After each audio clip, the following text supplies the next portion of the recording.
Sveiki kolegos, aš esu Darius Girak.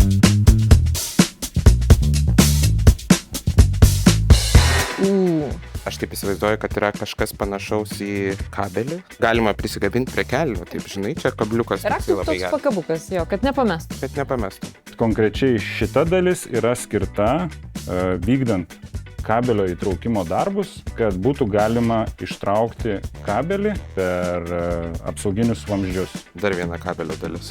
Gal jie susijungia kaip nors? O, tiksliai. Susidėliosim. Pasižiūrim. Žiūrėk, bet čia tikrai. Teisingai, dar viena kabelio dalis, 30 kV įtampos linijos kabelio dalis, kurią dažniausiai naudojame savo vėjo elektrinių parkuose. Kabeliai būna pratempti, įrengti tarp jėgainių iki pastačių. Aš labai noriu pabandyti šitą pakelti.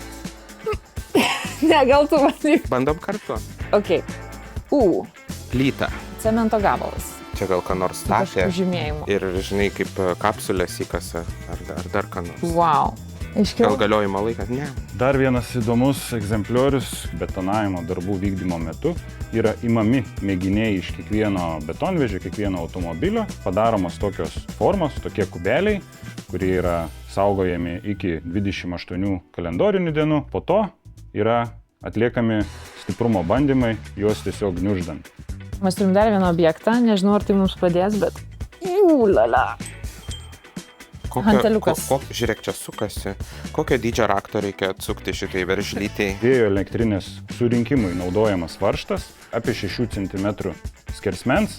Jo svoris yra kažkur plius minus apie 10 kg, gal netgi daugiau. Ir šitie varžtai konkrečiai yra naudojami surenkant bokštą, kai yra montuojamos bokšto sekcijos. Į vieną flanšą tokių varžtų gali būti 140, 150. Aš galvoju, kad šitos profesijos žmonės galėtų statyti vėjo jėgainės.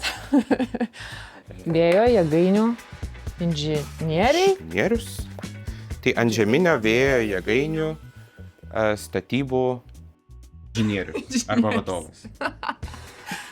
Kolegos yra visiškai teisūs. Mano profesija yra statybvietės ar statybos projektų vadovas. Rūpinosi darbų vykdymu, darbų planavimu, su komandos pagalba žinoma. Taip pat rūpinamės ir darbų saugos klausimais, kokybės užtikrinimo klausimais. Tai va tiek.